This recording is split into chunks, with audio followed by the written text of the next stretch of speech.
Hey everybody, this is Joseph and welcome to the Fired Up Network. Welcome to MMA Ground and Pound UFC 315 preview. By the way, UFC 315 goes down tonight in Montreal. We got a newcomer here.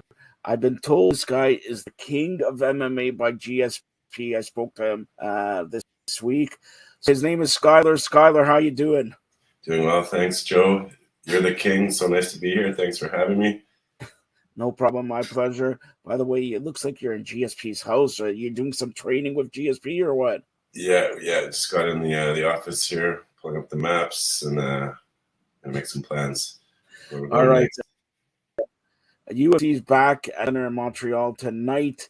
Very good card, 2 championship matches. Before we get to the championship matches, let's talk about some Canadians in the prelims and everything like that. Let's start off with a lady prelim here. Jessica Andrade, number 7 in the world, taking on number 9 in the world, Canadian. Who do you got in this one? A women's flyweight bout. So I've been keeping an eye on the Canadians, of course. It's always a pleasure and an honor when Dana brings the UFC into Canada. We get a whole bunch of Canadian fights. And Jasmine Jasudavicius, one of my favorites. Been following her for a while, and as she comes up, big test here. Definitely like her to win. The odds makers are going to agree with that. She's a pretty heavy favorite, over 300, over minus 300 now. It's been moving up. Like her in this fight. I think Jessica Andrade getting a little up there in age and taking a few beatings. I think Jasmine's gonna win this one. I like it by submission as the manner of victory. But this is a big test, so if she can pass this test and puts her right in contention for title, and I'd really like to see that. I think that's what we're going to have happening here. Big night for Jasmine in the Bell Center. That's what I'm looking at. All right, so let's get to the prelims and let's continue with I like ladies. All right, so women's flyweight bout, number 1, Alexa Grasso versus number 5. This should be a real slugfest. Who do you got in this one? So this is a tough one to call. I'm just going to enjoy this fight as a fan, actually. Looking back, Silva actually beat Jasmine Jasudavicius a couple years ago. Moving up, of course, she's now winner of this fight. Probably fight the winner of the title fight coming up tonight. I don't have a pick. I'm just going to enjoy this fight, and we'll see how it goes. Natalia's nice kicker. See if those kicks come into play and she's going to take out Alexa. We'll see. I think if I had to pick, I would go with Alexa, the experience. But, this is up in the air. See it go either way. Should be a great fight, so we're in for a treat. And of course, Alexa rated number 1, so she's the slight favorite in this one. Now, I hear little birdies telling me that this could be Jose Aldo's last bout. If he's correct there, actually, believe it or not, Natalia Silva is actually a more than 2-1 favorite. Yeah, not. So, and she's rated number 5. So this is why it's a toss up. Number 5 against number 1, but number 1 is the underdog. So you figure that out. So, and then like I mentioned, Jose Aldo versus another Canadian. This should be a really, really good bout, a featherweight bout. Who you got in this one? Yeah. So Ayman Zahabi, our Canadian, really like him. He's 12-2.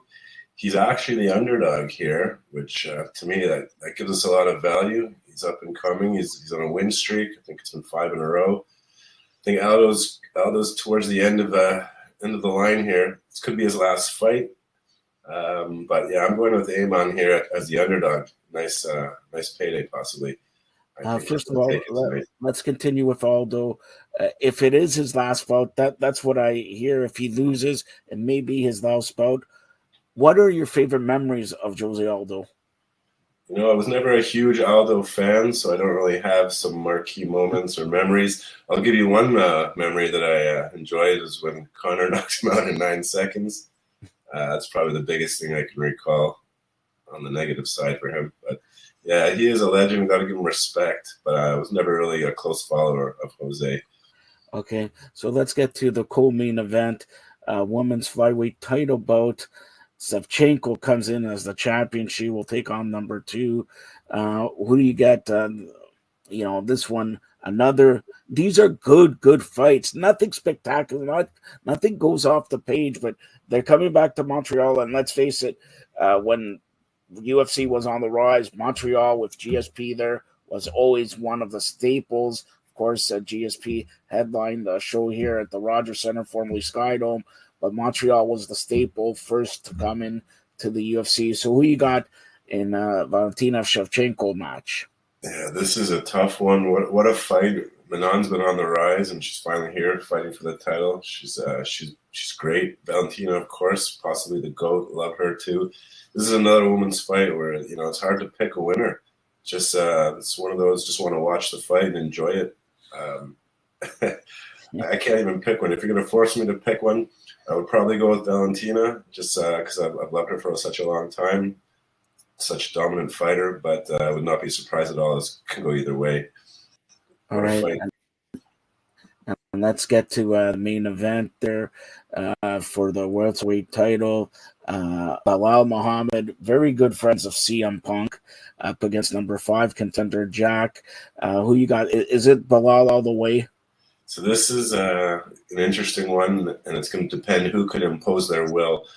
Belal has the chain wrestling and the pressure on the wrestling, and if he can impose that on Jack like he did to Leon in the previous fight, things look like it could go his way.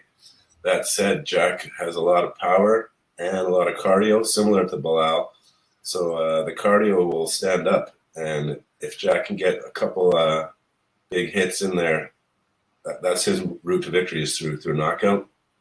But this is a really tough one to call. I like the plus money on Jack.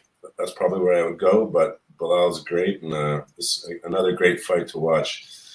Interestingly, this fight could determine a lot for the future of the UFC. So, of course, if you don't know, Belal's close with the Islam Makhachev Khabib group, trains with them. If Belal wins, that could set up a Topuria Islam match. If Belal loses, then Islam has that option to come up and to the next weight class, be a champ in 170, and take on Jack for the title. So a lot of repercussions on how this fight goes. It'll be very interesting. And that fight is speculated to go on International Fight Week in July. So that's very big implications. Like you're right here. A couple final questions. That is the main event of UFC 315. But I gotta ask you here. We always talk about Conor, John Jones, and everything like that. So let's start off with Conor. Do you think he's coming back this year? And who? If I gave you the book, you're in the new Dana White. If I gave you the book, who would you book him against? What a tough question to answer. We all want to see him come back. Does he still have it? Who's he going to fight? So it had to be someone in the top 5, I would say, maybe closer to 5. Give him a tune-up. I can't see him fighting for the title right away. So anyone in the top 5 to 10, let him pick, or let Dana figure that out. That's their job. Just to have him back, win or lose, would be such an event. So we'd be lucky to see that.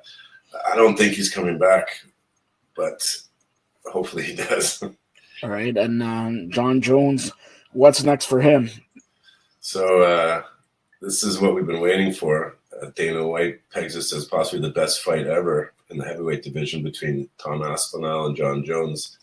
I think the money will talk. If we can get that payday for John Jones, it's probably what it's going to take. Be really disappointed if we don't get that fight. Hopefully it happens this year.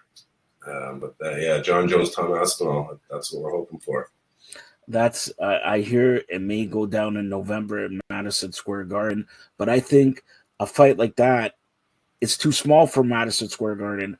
I think they have the Rogers Center, or they could go. There's some people say that fight may go down in Brazil in front of Maracanã Stadium, where it fits 100,000 fans. Wow, that's crazy. So that, I think it is probably too small for Madison Square Garden. Of course, Madison Square Garden is the Mecca and all that, and everybody loves them. But a fight like that, do you agree, should go into 100,000 seat stadium? I hear Dana doesn't love the stadiums. He likes the more intimate atmosphere in the arenas furthermore, John Jones from New York, kind of be his dream. He loves fighting in Madison. I think that would be ideal. Dana likes the money also, right? So, you never know. And by the way, you hear it here first. TKO now owns the UFC. I have heard rumors that in Saudi Arabia, maybe in October, November, December, that we're gonna have like a SmackDown on Friday, a major UFC event on Saturday, and a WWE event on Sunday. Do you think they're going to do more of these sort of takeover weekends? Yeah, I think that's a good idea. You got to try it out, right? See how it goes. Bring it together and give it all at once. Yeah, I'd be interested to see that. All right. What bout are you looking for the most tonight? Ooh, so I love the Canadians. So I don't really have a favorite per se, but Mike Malott in the last of the prelims against Charles Radke, big test for him. Another up and coming Canadian. Love that fight. Love the Jasmine Vicious fight, Canadian. Couple early prelims I'm looking at betting wise is Zhang Young Lee is now a -140 favorite. Started off as the underdog. If you're looking for a betting angle, Zhang Young Lee just to win, it's a reasonable price still. Like that. But the two championship fights, can't wait to see those. Another Canadian, Eamon Zahabi, looking at that one. There's a lot of good fights. Just a great card. So I'm excited for the whole thing. Young Lee's taking on Daniel Santos from Brazil. Very, very close featherweight bout there also. So now I'll leave you with this, Skylar, since you're the newcomer to Fired Up Network. And I mentioned, if I gave you're the new Dana White, which match, any fight, would you pay to watch? Go out of your way. I have to watch this one. It could be whatever weight class, whatever. What match would you pay to watch? I'll give you two, and we've alluded to them already. John Jones, Tom Aspinall is going to be huge, yeah. Possibly one of the biggest. I'm just praying we get that fight, so that'll be number one. And then if we could see Makhachev versus Topuria, that would be beautiful. I'd love Topuria to get a tune-up fight at the weight class, but with or without a tune-up fight, that's one I'd really love to see if he can keep up with Makhachev. All right, as we mentioned tonight, UFC 350. When are they going to get rid of it? Like in 3 years, it's going to be UFC 6,641. All right, and GSP will be involved tonight. Do you think GSP does something, or they build like some fight with him or whatever, or he will be involved tonight? That's what I have heard. Yeah, anything involving GSP, we always love that. You think he might come back for a fight? If the money's right, that's what I hear, but I don't think he's going to come back for a fight. Maybe he'll announce, it's Hall of Fame or something like that coming in July or August. That could be it. Yeah, perfect night to announce that if he's not already in the Hall of Fame. Yeah. And one other question here, and since you're the new expert here for Fired Up Network, do you think the UFC has gone down? Used to have, cards in Toronto, Vancouver, Calgary, Edmonton, Montreal, and all that. And now I hear they're going to go to Calgary or something, and that's it. Do you think? And every week there's a fight night, and there's a pay-per-view, and then there's another. Do you think it's gone down a little bit? I don't think so. I kind of like that weekly. It's like once a week, kind of like the NFL. Well, NFL is more than one day a week, but once a week, not every week. We don't need one every week, but having one almost every week is kind of nice. It's always something to look forward to every week. Feel that appetite, that MMA appetite. So are you training, saying your prayers, eating your vitamins? Are you going to go in the octagon to take on Conor and to take on Bilal, to take on, hell, I'll bring on CM Punk back. Yeah, that's funny. Actually, funny you mentioned that. I'm looking to start taking some jiu-jitsu. Really? I'm just interested all around in that. But at my age, you might be surprised, pushing 50, I don't think I'm going to be fighting. Pushing 50? 48 this year. Wow. And I know you 47 of those years. Come on. All right. Any last comments here before we watched the UFC 315? Like, seriously, 315 pay-per-views, 315 UFC. Which is give me one or two of your favorites. Was it UFC 3? Was it UFC 100? They made a big stink about that with Brock Lesnar and everything like that.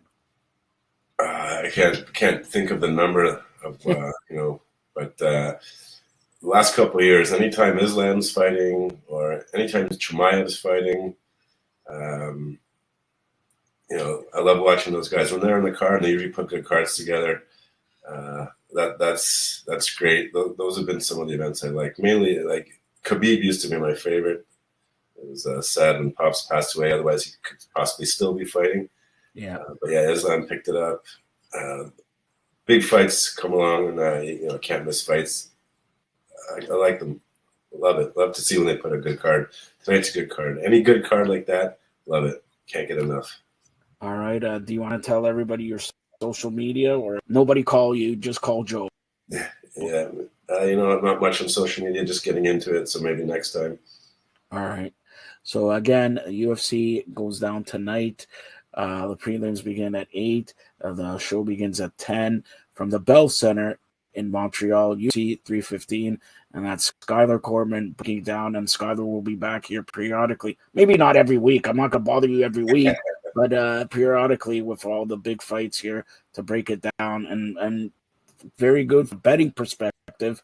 Do you make some money on these bets or what? Yeah, it's been not too bad lately, actually. Try and stay away from the parlays as best you can. It's a loser's bet, but yeah, it's been okay lately. Can't complain. Right. Thanks so much for having me on. I really appreciate it. It's a pleasure with the king of social media here. First of all, not the president of the provinces of Canada, the mayor-elect of North America, soon to run for the mayor of Mozambique. I can't spell it. And here's the whole thing. The big question is, will Donald Trump, Mr. Orange, be in attendance today? Because he, in New York, he's in attendance. In Florida, he's in attendance. Basically, him and Dana White really, really, I like to have Dana White's wallet, put it that way. Right? Yeah, I'm going to think Trump's not coming to this one. So maybe he'll surprise us. And by the way, Mr. Orange, president, if you make this the 51st state, we're not the 51st state. We're going to be the 63rd. Because if you look, and Skylar, you could attest to this, Canada has 10 provinces, 2 territories. So if you add 10 plus 2 is 12. And he wants to make us the 51st, it's going to be the 63rd. Anyway. Yeah, I always find that hilarious. Like, you're going to make the whole country as one state. Like, yeah, at least 10 states, 51st or 16th state. I just think it's hilarious, 51st state. Yeah. But you might make Alberta 51st state. Yeah, Alberta, but, I'll tell them some people want Quebec to go to New York and Buffalo to move to Ontario. So that's all I'm saying. All right, that's Skylar Coleman with the breakdown of UFC 315. Thanks a lot, Sky. Thank you. Take care. All the best. Enjoy.